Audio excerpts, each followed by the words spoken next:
Hello everyone, Jim Thomas here with Niles Discovery Church. We're talking about Pray Their Names, an art installation created by Katie Morrison that brings attention to the Black Lives Lost due to police violence. It is a very powerful installation that we are hosting here on our premises. Come on down, take a look at it, see for yourself. It's really a thing to behold. For more information about this art installation, why don't you go to that URL up there? Or better yet, why don't I take the URL and I will just put it down into the description below. So we are honored today to have Katie Morrison zoom in to talk to us about this art installation, the inspiration that brought it to be, the type of work that went into making it happen, and the kind of impact that it's having on our communities. With all that said, let's get to the interview.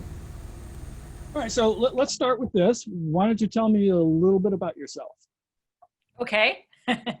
My name is Katie Morrison, and most specifically, I feel blessed to have had a vision for Pray Their Names.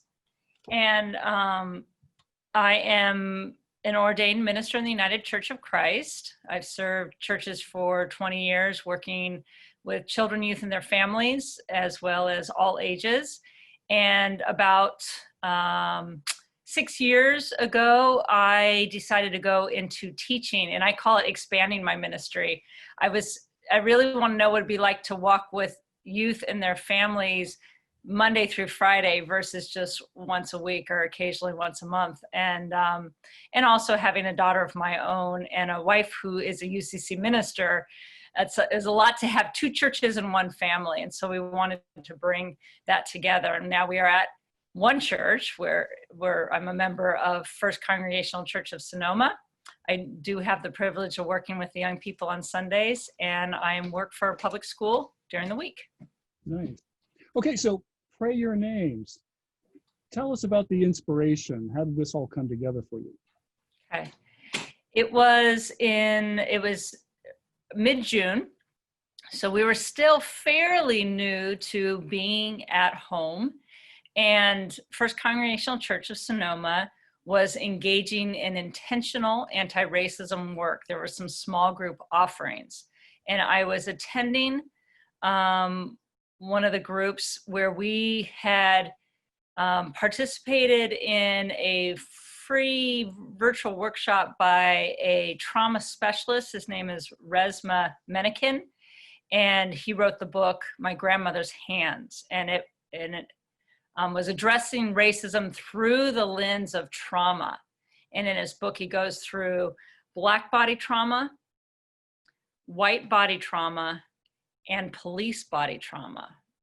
And so we were doing some unpacking about the history of policing and such. And there were some really challenging questions in this group, like what does it look like for us to come up with a culture to destroy white body supremacy? And why is this work foundational before we can engage in cross-cultural work?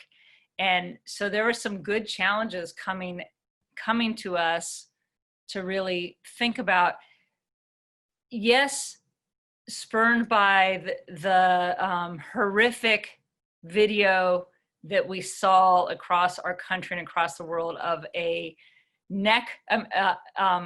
knee of a white police officer on the neck of an African American man to the point of until he died in the street publicly for really the world to see.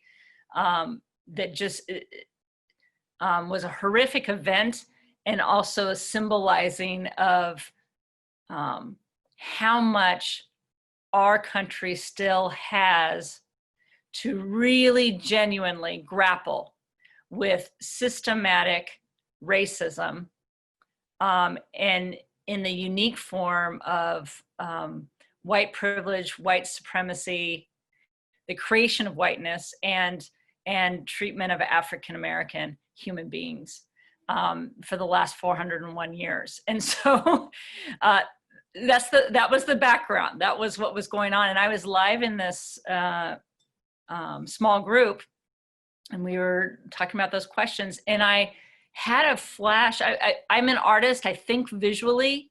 I had a flash to an exhibit and I believe it's still there in Lafayette, California, when I used to serve over in that area, you drive by on the freeway and there is a whole field of crosses. And during the Iran war, Afghanistan war, our country was in active wars many at that time. And there were crosses that were a representation of every life lost. And for me in my life, still fueling up my car and knowing that gas was a very politicized issue and energy, and not having any active service people in my family to be bearing the personal brunt of being at war, I really appreciated that exhibit, that visual reminder that people are dying in the name of our country,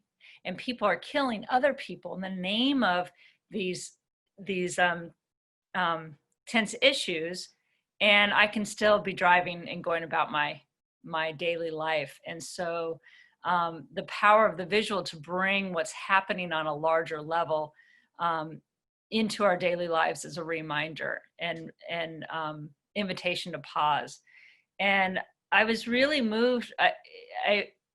I was moved by some incredible artwork that I saw emerging from Black Lives Matter movement and all the movements that we're seeking to bring people's attention to these critical issues and realities that were now being videoed.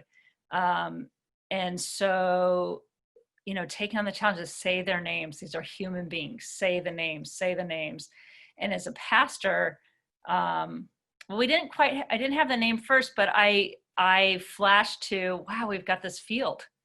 And a lot of people drive by this field. And what if we, and I said it out loud to the group, and what if we had hearts? And I had a journal, and I started sketching, and I sketched out this initial heart here. Think about, what if we had a heart with the name of a person that has been killed while in police custody? Because this is one area that has, now that there's more attention going to ways in which Black bodies are more vulnerable than white bodies within our system of policing, that we've been, it was a response to the invitation to say their names. And as a pastor and a member of a faith community with a field, what if we created a sanctuary, a place for people to say the names, but to bring it in deeper into our body? Again, thinking back to about trauma that we all carry around racism, in the myriad of ways in which we are chosen participant and conscious participant and unconscious participant, but like a fish swimming in water that isn't necessarily aware of the water that it swims in. We know that the insidiousness of notions of white supremacy and power over, that we swim in it in ways in which, for me, with my light skin perceived as whiteness, that I benefit from, whether I want to or not. And so a place to really feel that in its completeness and pray the lives of these people. So it's both, and it's the names, and it's the larger call that I believe our country has an incredible opportunity, because for many of us, our eyes are reopened and they're wider than they have been in a long time. And we want to be doing this work. That, you showed the drawing of the heart that eventually became a heart with a name plaque and a stake, and 160 of them. Tell me about that process. I mean, how many people were involved? What kind of work did you do for that? Yeah, well, the process of figuring out which names to put on, that was eye-opening. doing the research, there's so many different categories, and there weren't actually a lot of people that have been tracking over the last 50, 40, 30 years. The most helpful source that I had was from the Washington Post, and they had a couple staff people that were tracking all police shootings, all police shooting, all deaths of human beings while in police custody. And so then you could do a search based on race, and then the situation, because it gets complex of, well, was it a violent interaction that, a lot of that question, and we didn't, I didn't want to get into that, but I wanted to stay really focused on the call right now is to address this 401 year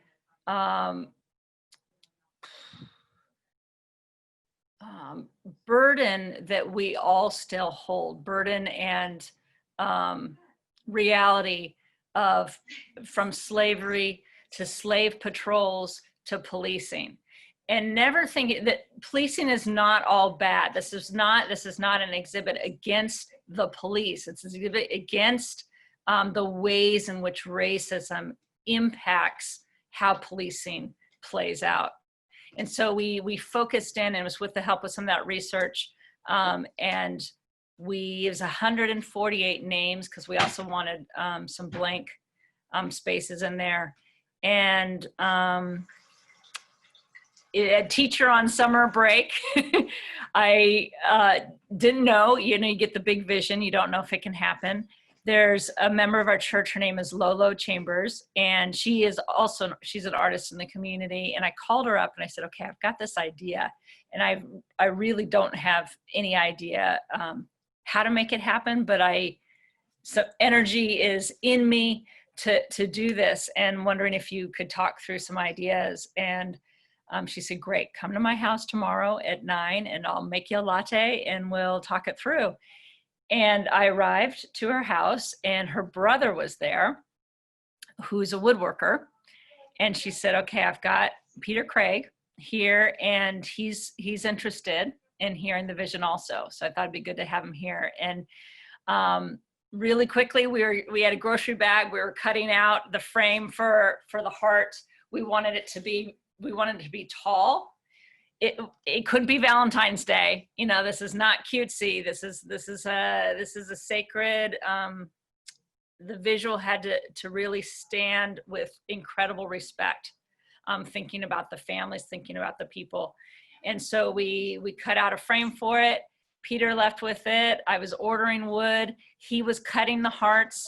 About 3 days later, the first shipment of the first trunk load of 80 hearts was arriving. We were headed off to a cabin. I brought the hearts with me and some paint. We needed to find that respectful red that captured the mood of the feeling. I'm, in the paint store texting to Lolo, what do you think about this red, that red? Meanwhile, her daughter is a sign maker in town. Her profession is on doing the print for signs. And she said, I've talked to my daughter. She's willing to do the names. So we pretty quickly, within about 4 days, had a team of people with the know-how. Meanwhile, I took on the painting, not as a industrial painter, but I live on a dirt road, and some of my neighbors had horses, the stands. We found some old piping, and we set up this assembly line in our driveway and across the road. And I was able to borrow a sprayer, and here I was painting for essentially 3 weeks, 2 weeks, 7 a.m. to 1 a.m. I was out there doing that, and various volunteers came for an hour or two at a time.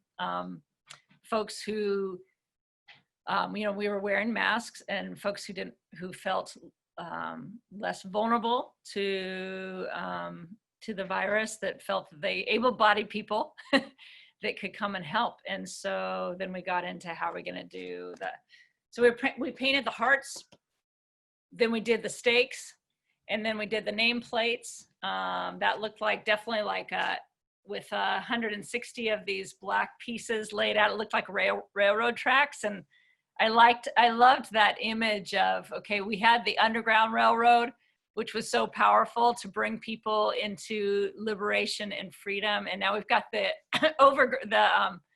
the above ground railroad, where we know that bringing opportunities for people to see and hear and know and understand more deeply, it will bring people to freedom and greater safety. The more that the whole citizenry is aware of how Black bodies can, not all the time, but can be treated more, they're more vulnerable, that when we see somebody pulled over, that we're a community together.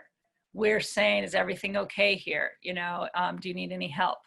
That we've got our cameras ready to just hold that accountability until we can get the kind of reforms we need, so that policing really comes back to the vision of peace officers in our community, in partnership with our community, for all the people being served in an equitable way.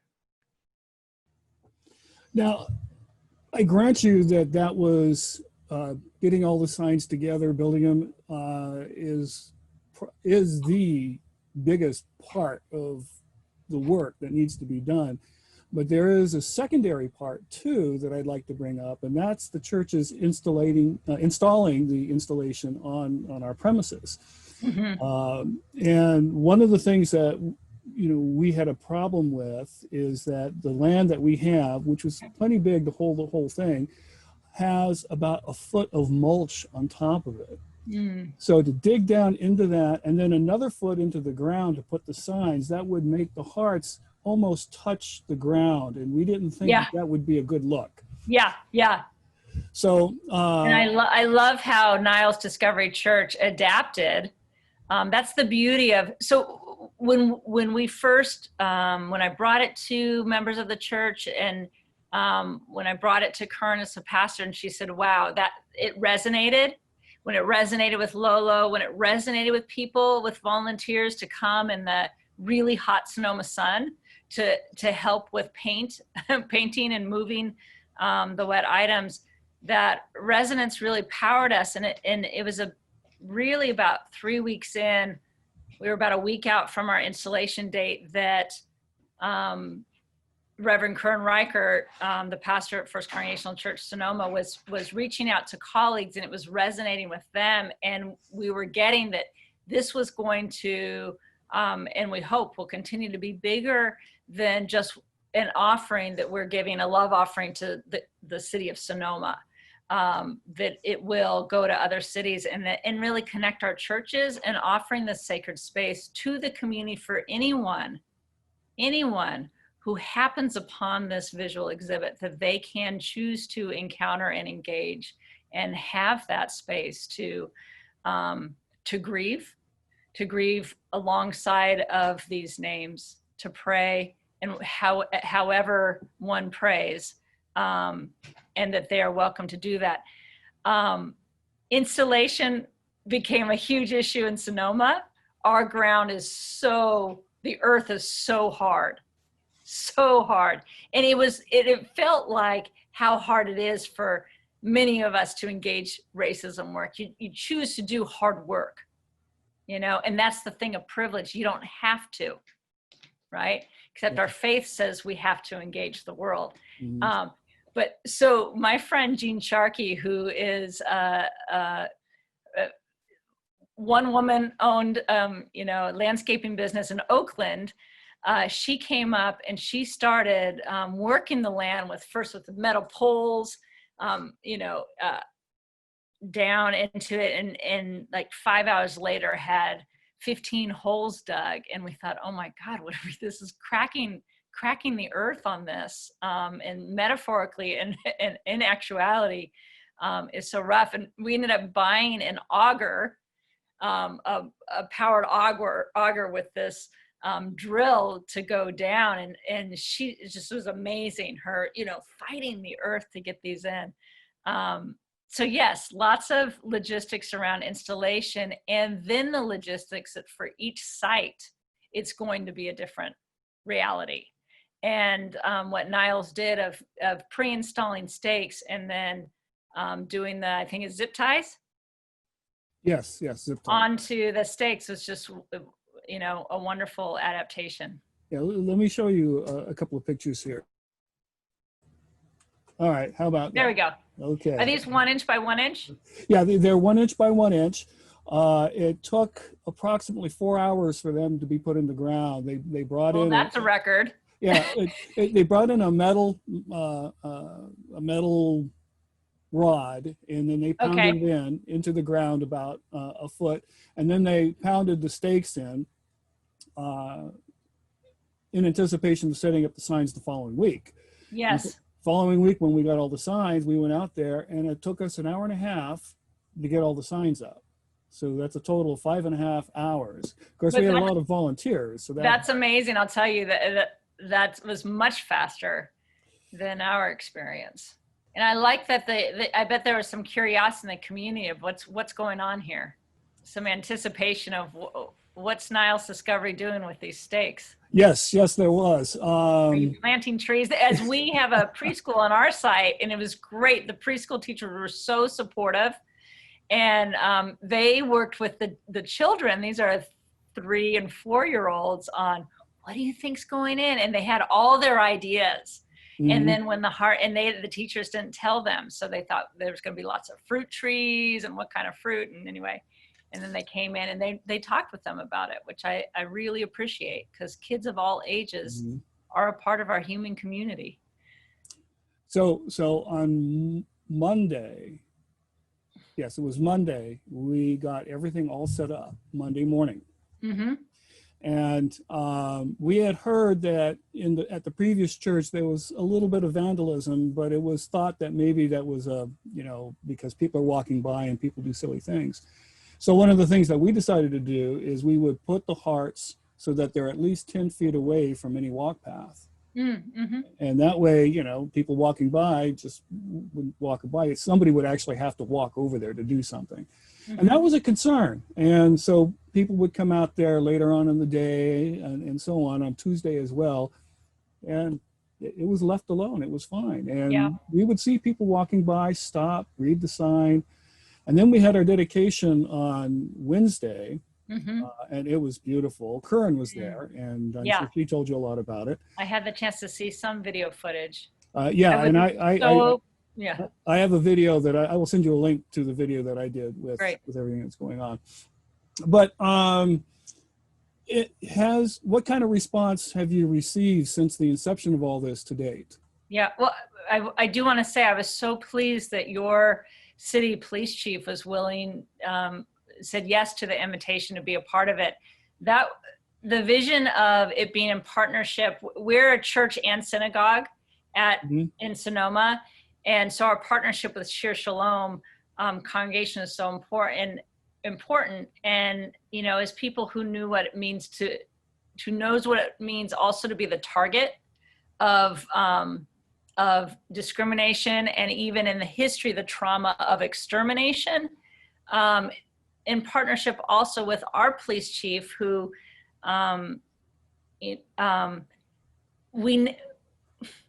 that part of the vision never got to come to pass.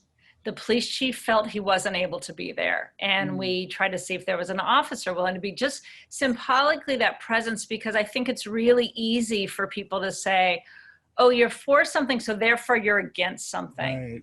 And I think, and that's an issue in our society right now of if we can easily divide people, then we can easily maintain power over and against them. And it was so important that we said we're community in partnership with our community policing, and police officers need a place to grieve, a place to confront that this has happened in places as they go about the daily challenges of their job. and need safe places. Not that this would be it, to unpack conscious or unconscious racism and how it gets in the body as a trauma, the fear and such. And so I was sad that we weren't able to accomplish that part of the vision of being in partnership. We weren't sure if we were going to be able to do it too. We reached out to the police department early on, and one of the captains had reached out to me and talked to me a little bit, asked a few questions, and it seemed like our police chief wasn't going to be available. But all of a sudden, 3 days before the event, I get an email from the police chief saying that she's going to be there. And I was so excited to hear that. Yeah. I think it's important, and I'm sure you echo the sentiment that, you know, whoever's setting this up, whatever church is setting it up, should reach out to the city council, city police, maybe even some of the churches nearby, to get some people to come out and represent the community, and maybe even say a few words. The words that were presented at this dedication were just beautiful. Yeah, yeah. So we did not have city council or policing representation at our dedication, and then we did a closing blessing, and then there was the month time in between. But we did have full support of our mayor. He came and he volunteered. He helped do that. We had people. It was, you know, it was June, and so people were finally trying to take some sort of away time.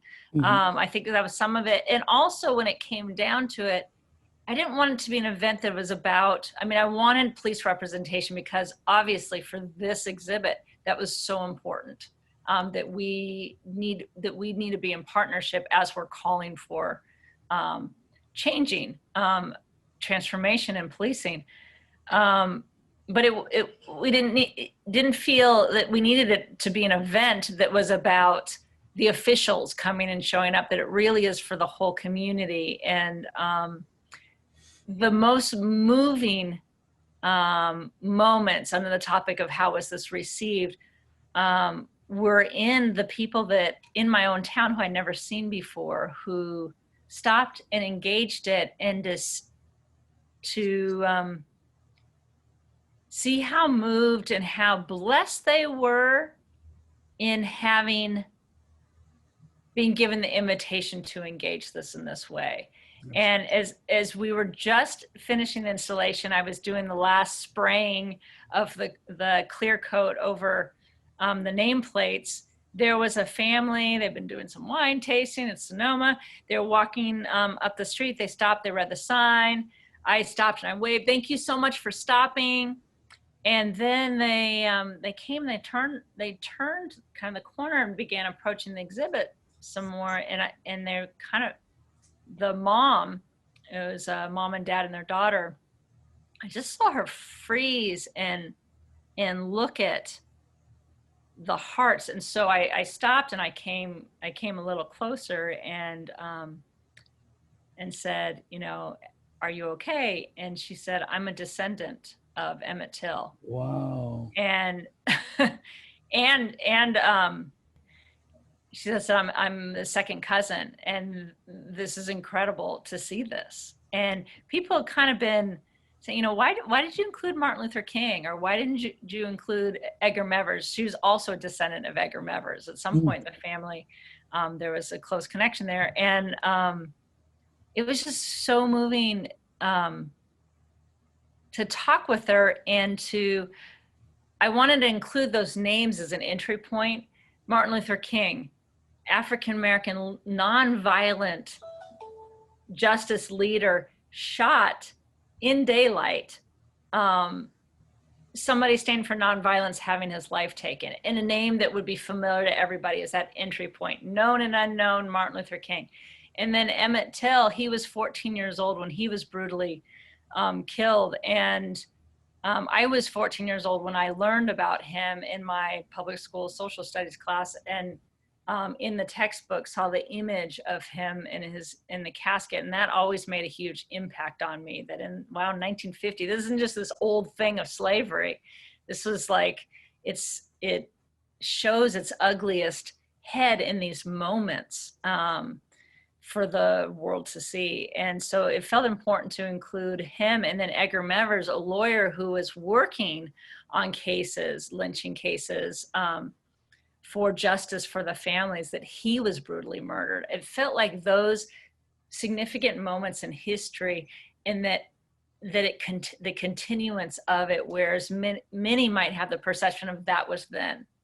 That doesn't happen today. Well, George Floyd was a wake-up call. His murder was a wake-up call for, I think, many who weren't necessarily already engaged in anti-racism work.